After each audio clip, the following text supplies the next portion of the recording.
Hello students, आपका मेरे YouTube channel exploring maths में स्वागत है। आज का जो हमारा टॉपिक है पोलोनोमियल्स है। ठीक है, वैसे तो मैंने मेरे पिछले वीडियो में पोलोनोमियल्स के बारे में बताया है, बट ये वाले जो वीडियो में मैं आपको इन ब्रीफ बताऊंगी।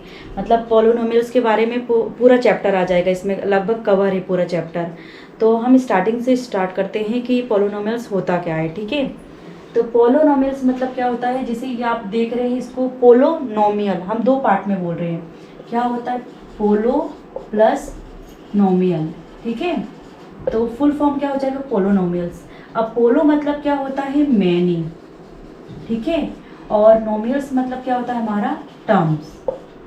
अब इसको पूरा पढ़ेंगे तो मैनी टर्म्स। ठीक है, तो मैनी टर्म्स मतलब क्या होता है? अब आप पूछेंगे कि मैम टर्म्स क्या होते हैं, तो जो ये टर्म्स है, टर्म्स क्या होता है हमारा?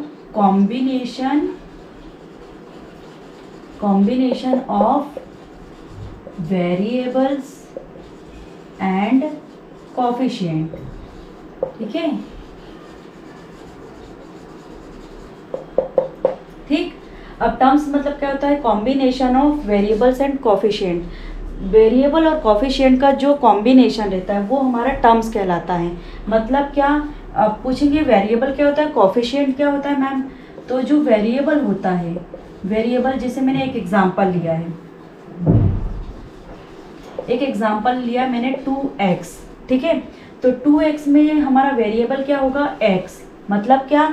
जो कोई सा भी अल्फ़ाबेट होता है वो हमारा वेरिएबल कहलाता है, और कोफिशिएंट में जो नंबर रहते हैं वो कोफिशिएंट कहलाते हैं। जैसे जो 2 है वो हमारा कोफिशिएंट कहलाएगा, और जो ये x है, अगर x है, y है, z है, a b c d कुछ भी अल्फ़ाबेट है, वो हमारा वेरिएबल कहलाएगा। ठीक है, तो आपको समझ में आ गया टर्म्स में क्या हो गया? वेरिएबल और कोफिशिएंट का मिक्सअप होता है। मतलब वेरिएबल मतलब क्या हुआ? जो अल्फ़ाबेट है वो वेरिएबल कहलाएगा, और जो कोफिशिएंट है वो नंबर जो है कोफिशिएंट कहलाएंगे।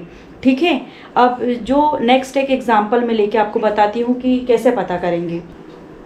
अब जैसे मैंने एक इक्वेशन ली है 7x² + 4x + 3। अब ये जो पूरी इक्वेशन है मेरी, ये क्या कहलाएगी? पोलोनोमियल्स। ठीक है, पोलोनोमियल्स के अंदर अब मैंने बोला इसमें कि आप मुझे बताइए वेरिएबल क्या है और कोफिशिएंट क्या है। तो मैंने बताया है कि वेरिएबल क्या होता है, उसका अल्फ़ाबेट का कॉम्बिनेशन होता है, और कोफिशिएंट में नंबर आते हैं। ठीक है, तो ये क्या हो जाएगा हमारे, ये जो 7 है वो कोफिशिएंट कहलाएगा। ठीक है,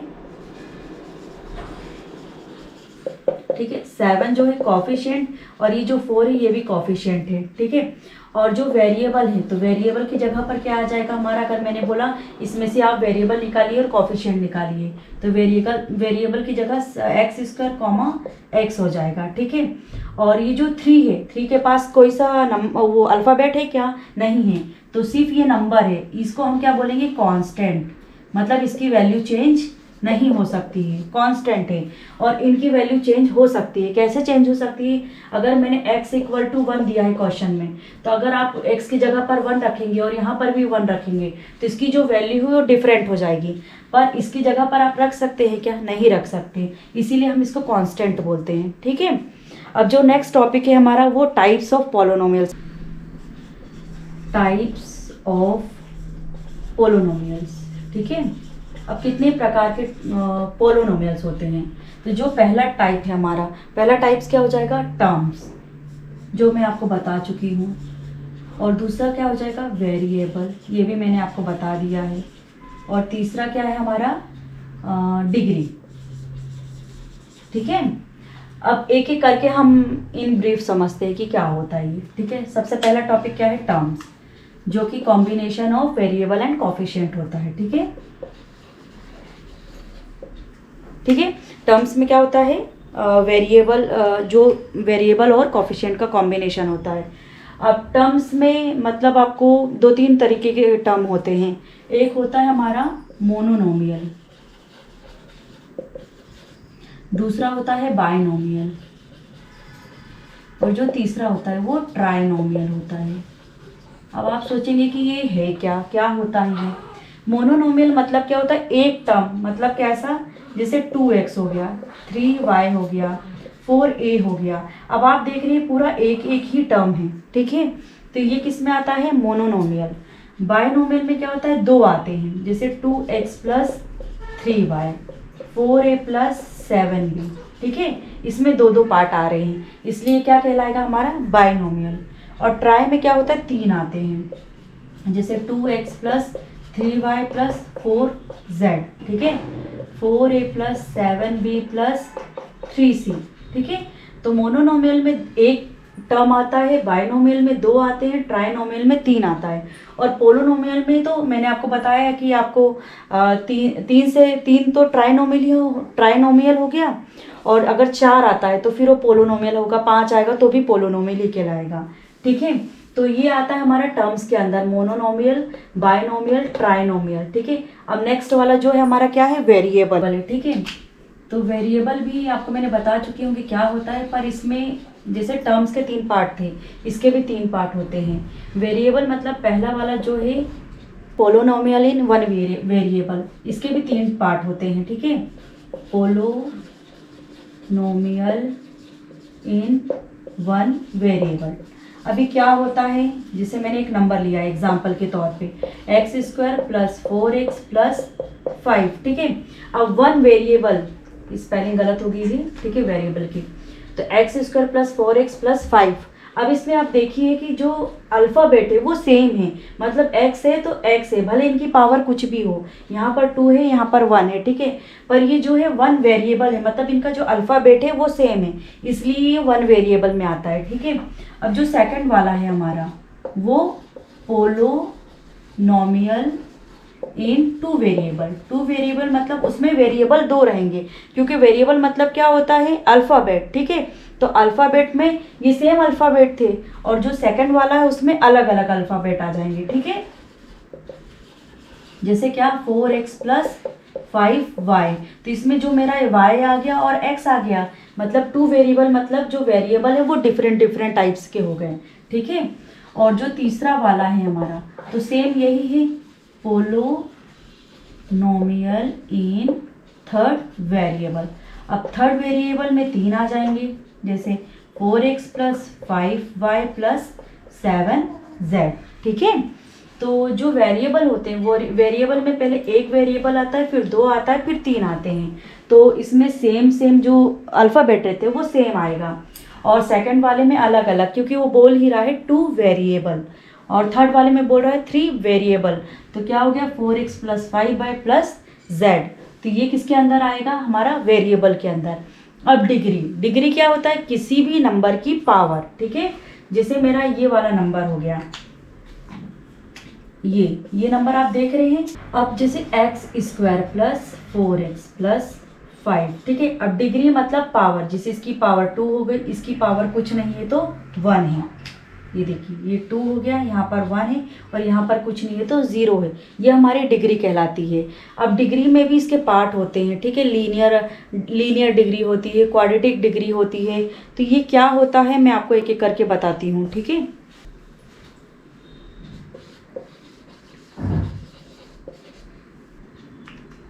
अब ये जो नेक्स्ट टॉपिक है वो इसका डिग्री है, ठीक है। डिग्री में क्या होता है, 3-4 प्रकार की डिग्री होती है।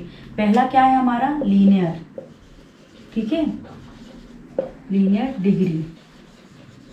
अब लीनियर डिग्री मतलब कोई सा भी नंबर रहेगा, कोई सा भी टर्म रहेगा, उसकी पावर 1 होनी चाहिए, मतलब क्या, x प्लस 1, ये क्या कहलाएगा हमारा, लीनियर डिग्री, मतलब इसकी पावर कुछ नहीं है तो 1 है, ठीक है। अब सेकंड वाले में क्या हो जाएगा, क्वाड्रेटिक डिग्री, मतलब क्या, 2, ठीक है, x² प्लस 2। अब इसमें 2 पावर है, यानी क्वाड्रेटिक हो गया। अब तीसरा जो आता है वो क्यूबिक होता है, क्यूबिक डिग्री। क्यूबिक मतलब हमको बोल के ही पता चल रहा है कि 3 पावर, ठीक है। जैसे x³ प्लस 4x² प्लस 5, ठीक है, 5x प्लस 1, ठीक है। ये हमारा क्या कहलाएगा, क्यूबिक, क्योंकि सबसे बड़ा पावर क्या है, 3, और क्यूबिक मतलब 3 होता है, ठीक है। और नेक्स्ट क्या होता है, कांस्टेंट डिग्री। कांस्टेंट मतलब क्या, जिसकी पावर 0 हो, जैसे x की पावर 0 पर इसकी वैल्यू क्या होती है, 1, ये हम एक्सपोनेंट में पढ़ चुके हैं, ठीक है। तो ये सारी डिग्री होती है, लीनियर मतलब 1 डिग्री, क्वाड्रेटिक मतलब 2 डिग्री, और क्यूबिक मतलब 3 और कांस्टेंट में 0। ठीक है, ये हमने पढ़ा डिग्री के बारे में। ओके, अब जो नेक्स्ट टॉपिक है हमारा वो वैल्यू ऑफ अ पॉलिनोमियल से, मतलब किसी भी पॉलिनोमियल की अगर आपको वैल्यू दी है तो उसको क्वेश्चन में रख के कैसे सॉल्व करते हैं मैं आपको बताती हूँ। ठीक है, अब सपोज मैंने दिया है वैल्यू ऑफ अ पॉलिनोमियल्स और एक क्वेश्चन लिया है मैंने px equal to x square plus 2x plus 6 and comma x equal to 2 दिया है मुझे। ठीक है, अब जो p है वो पॉलिनोमियल्स का डिनोट करता है। ठीक है, अब क्या दिया है मुझे, x की जगह पर 2 ऑलरेडी क्वेश्चन में दे रखा है, मतलब आप x की जगह पर 2 रख के इसको सॉल्व करिए। ठीक है, तो मैं क्या करूँगी, p x की जगह पर क्या रखूँगी 2। अब x की जगह पर 2 मिल गया मुझे एंड 2 इंटू 2 प्लस 6, तो 2 2 जा कितना हो गया 4 प्लस 4 प्लस 6, तो इनको ऐड किया तो कितना आ गया 4 और 4 8, 8 में 6 प्लस किया तो कितना आ गया 14। ठीक है, ये इसका आंसर कहलाएगा। तो अगर आपको कोई सा भी पॉलिनोमियल दिया है और अगर उसका वैल्यू बोला है पता करने के लिए तो आप इस तरीके से इसको सॉल्व कर सकते हैं। उसमें आपको यहाँ पर कोई सा भी अल्फ़ाबेट अल्फ़ाबेट चेंज भी हो सकते हैं हमारे। ठीक है, पर उनकी वैल्यू यहाँ पर आपको दे रखेगा और इसमें आप रख के सॉल्व कर लीजिएगा। ठीक है, तो ये था मेरा वैल्यू ऑफ अ पॉलिनोमियल्स। अब जो नेक्स्ट टॉपिक है हमारा ज़ीरो ऑफ अ पॉलिनोमियल। ठीक है, अब मेरा जो नेक्स्ट टॉपिक है वो ज़ीरो ऑफ अ पॉलिनोमियल से। ठीक है, ज़ीरो मतलब क्या, जो कोई सा भी पॉलिनोमियल है अगर उसमें ऐसा नंबर हम रखें कि उसकी वैल्यू 0 आती है तो वो ज़ीरो ऑफ अ पॉलिनोमियल कहलाता है। ठीक है, जैसे क्या, मैंने एक नंबर लिया है P x equal to x square minus 2x। ठीक है, अब x की जगह पर मुझे ऐसा नंबर रखना है कि इसकी वैल्यू मुझे 0 मिले तो वो उसका ज़ीरो ऑफ अ पॉलिनोमियल कहलाएगा। तो कैसा, p ब्रैकेट में मैंने x की जगह पर 2 रखा। ठीक है, तो यहाँ क्या आ गया 2 की पावर 2 माइनस 2 इंटू 2, तो 2 2 जा 4 माइनस 4, तो कितना आ गया 0, मतलब ये 0 आंसर आ गया, तो ये ज़ीरो ऑफ अ पॉलिनोमियल कहलाएगा। ठीक है, तो इसमें इसकी कुछ पॉइंट्स है जो मैंने यहाँ लिखे हैं, मैं आपको समझा रही हूँ। ठीक है, a zero of a polynomial need to be zero। Zero of a polynomial में उसका आंसर 0 ही आना चाहिए। ठीक है, अब जो सेकंड वाला जीरो में भी जीरो ऑफ अ पॉलिनोमियल, मतलब पॉलिनोमियल का अगर 0 आंसर आता है तो ही वो उसका जीरो ऑफ अ पॉलिनोमियल कहलाएगा। नेक्स्ट क्या, every linear polynomial has 1 and only 1 0। Linear मतलब 1 जिसकी पावर 1 हो। ठीक है, या 1 इक्वेशन। ठीक है, तो उसमें अगर उसकी वैल्यू 1 एंड ओनली 1 0 आना चाहिए। ठीक है, अब जो fourth, a polynomial can have more than 1 0। एक पॉलिनोमियल की इक्वेशन है उसमें एक से ज़्यादा 0 आ सकते हैं। ठीक है, तो ये ज़ीरो ऑफ अ पॉलिनोमियल के कुछ पॉइंट्स थे। ठीक है, और मैंने आपको एग्जाम्पल के तौर पे क्वेश्चन लेके बताया है। अब जो नेक्स्ट टॉपिक है हमारा वो रिमाइंडर थ्योरम है। ठीक है, रिमाइंडर थ्योरम मतलब डिवाइड करने का। ठीक है, तो इस तरीके का आप जो फॉर्मूला है वो पहले भी देख चुके हैं। ठीक है, तो इसको जो रिमाइंडर थ्योरम पॉलिनोमियल्स में होता है उसमें P x equal to G x into Q x plus R x होता है। ठीक है, अब इसी के बेस पे आपको इस टाइप के क्वेश्चन आते हैं। ठीक है, कि आप इसको इससे डिवाइड करिए, तो इसको हम किस तरीके से डिवाइड करेंगे मैं आपको वो बताती हूँ। तो सबसे पहले मैं इसको अरेंज कर लेती हूँ, क्योंकि देखिए ये 1 पावर 2 पावर एंड 0, इसमें भी 0 और 1, तो पहले मैं इसको अरेंज कर लेती हूँ।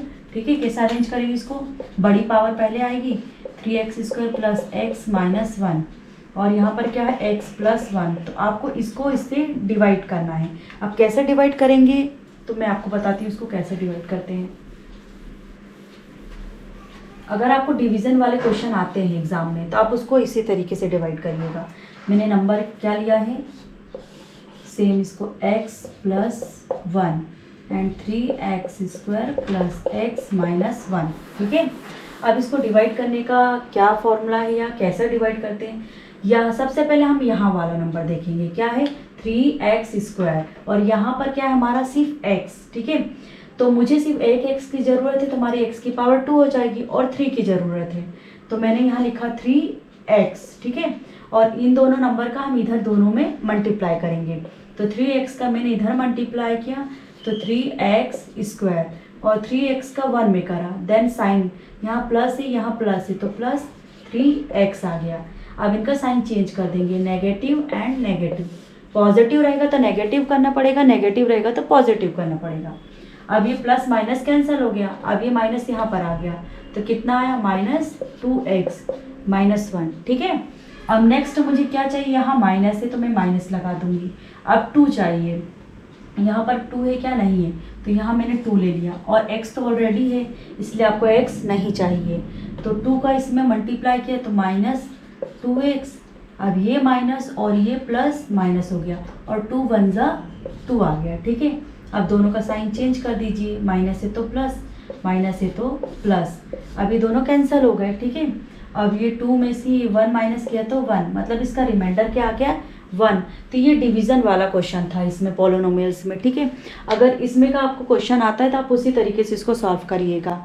तो अगर आपको मेरा वीडियो पसंद आया हो फ्रेंड्स, तो मेरे चैनल को लाइक एंड सब्सक्राइब ज़रूर करें, और बेल आइकन्स को भी अगर आप प्रेस करते हैं तो जो मेरे नए वीडियो आने वाले नए वीडियो हैं वो आपको पहले मिल जाएंगे। ठीक है, तो तब तक के लिए बाय एंड मिलते हैं नेक्स्ट वीडियो में।